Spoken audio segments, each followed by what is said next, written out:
Hey, Hannibal here. Welcome back to the video. If you hear a cat meowing, it's actually cat sitting for a beautiful Siamese cat named Brooklyn, but she doesn't like being touched, but she wants attention. It's very weird.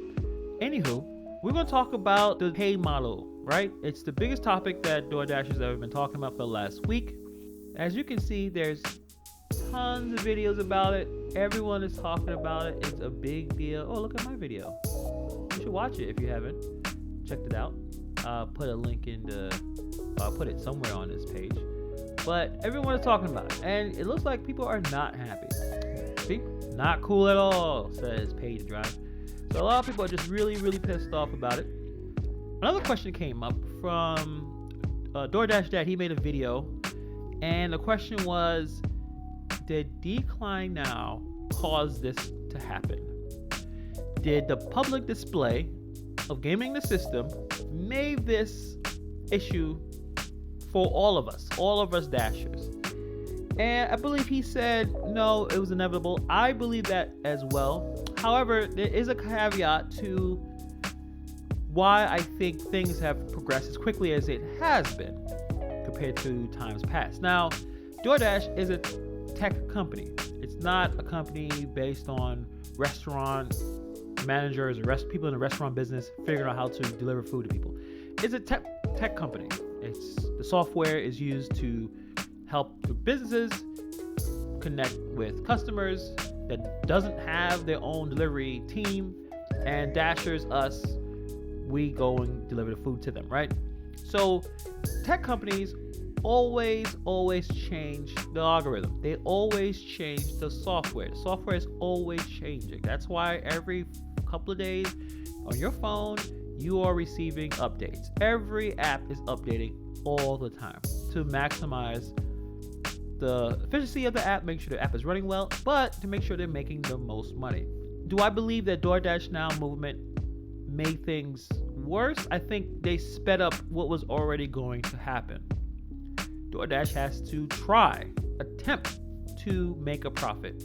And DoorDash realized that the end is near. They realized that a lot of the restrictions that we've been going through for last year are opening up. So they're doing a few things, not just changing the payout model system. They're trying to get restaurants to continue to use their platform. New DoorDash pricing tiers offer commission rates starting at 15%. So they have, as you can see right here, bam. I remember people complaining as much for 30% for, it didn't matter what kind of tier. There was no tier. It was 30% no matter what. And DoorDash was just taking a lot of money from these restaurants. But now they realize that things are going to be a little different when people are able to go back outside and do the things they wanted to do. So now they have 3 pricing tiers. These are for the restaurants: DoorDash Basic, DoorDash Plus, and DoorDash Premium. Right? So DoorDash is trying to sell to them that, hey, you use these different pricing tiers, 15%, no big deal. It's not going to take all that. So DoorDash emphasized that the 2 higher tiers will have more brand visibility than the more affordable tier. That means restaurants can pay higher commissions, or restaurants that pay higher commissions will be featured higher up on the DoorDash carousel, a feature and highlight restaurants on the user's homepage and mobile app, which is important because when people fire up DoorDash or any of these food apps, a lot of times it's the restaurant that gets shown first is the one that gets picked, unless you already have exactly the idea that what you want. So, and it's a good question too. Like, I'm not gonna click this article. Maybe I'll make another video about it. Will delivery still be king in a post-COVID world? They realize that they have to change up the process. Got to change up the game. So it's not just changing things for dashers; they change things for restaurants. But let's talk about why it came to be. What happened? So DoorDash Now basically was always a group. It was a private group that were around long before. It's been around for quite a while. I don't remember the exact date. Actually, let's look at it right now. Decline Now movement was started in 2019. This is not something that just came out of nowhere. The issue is that it became public. So when you think about it, if you are in a group, you're a group of you guys, and you guys know basically our gaming the system, should you be public about it? Should you tell everyone? Should you get interviewed by Vice.com or Business Weekly or Bloomberg or whatever? When you decide to do that, you're becoming an activist, not necessarily a business person. You're trying to find a way to make money for everyone. But the problem is, activism can mess up with your money. So when Decline now decided to be very public, and it could have been something that was just for Dashers and people that were in the know, but making it public, you force DoorDash's hand. DoorDash has to answer to shareholders. They have to answer to people with a lot of money. People are investing millions of dollars in this company. When their shareholders come to DoorDash and say, hey, listen, what's going on here? You having people gaming the system, declining everything until they get the biggest bonus? DoorDash has to increase the base pay to get people to take these orders. What are you going to do about it? So the Empire strikes back, and it decided to just kill it with this new pay model.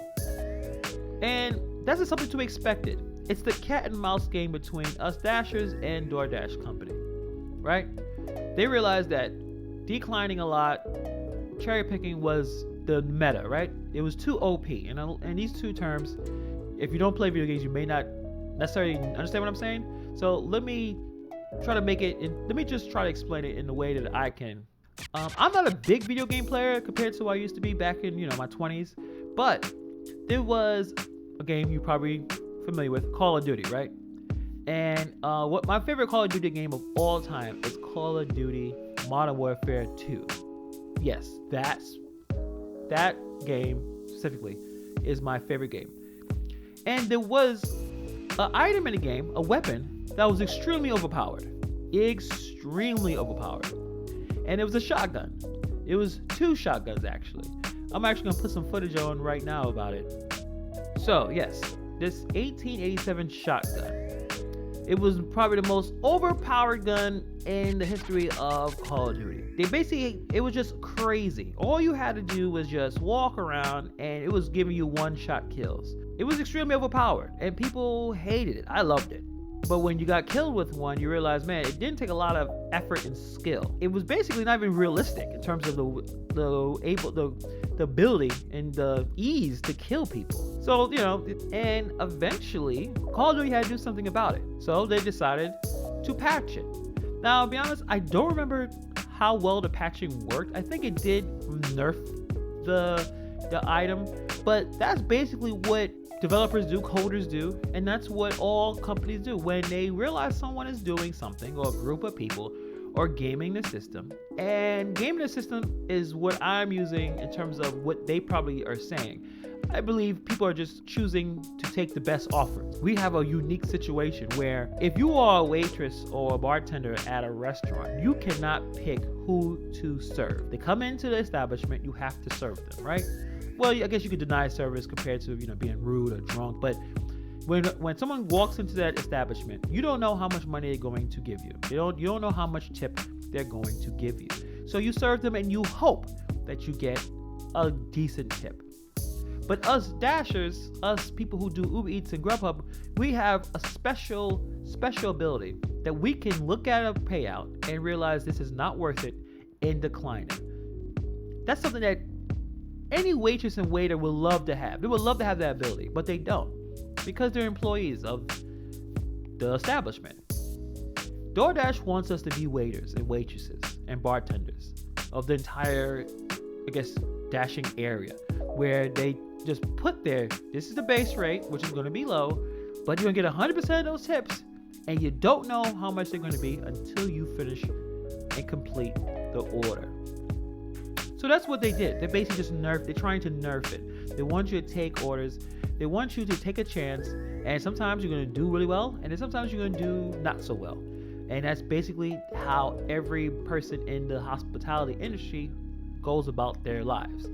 One minute things are going really well, and sometimes it's not. So that's what I think is going on with this. I think DoorDash now probably sped up a little bit. I think if they were just out to get their own money, they probably should have been a little bit more quiet about it. But I think this is going to eventually happen because we all are cherry picking, right? The update has not got to my phone yet, but I'm hovering around 14% acceptance rate. So it just was going to be a matter of time. DoorDash is, you could tell, are repositioning their business with different pricing tiers for the restaurants, probably throwing out tons and tons of value for the customers. And unfortunately, us Dashers get the short end of the stick.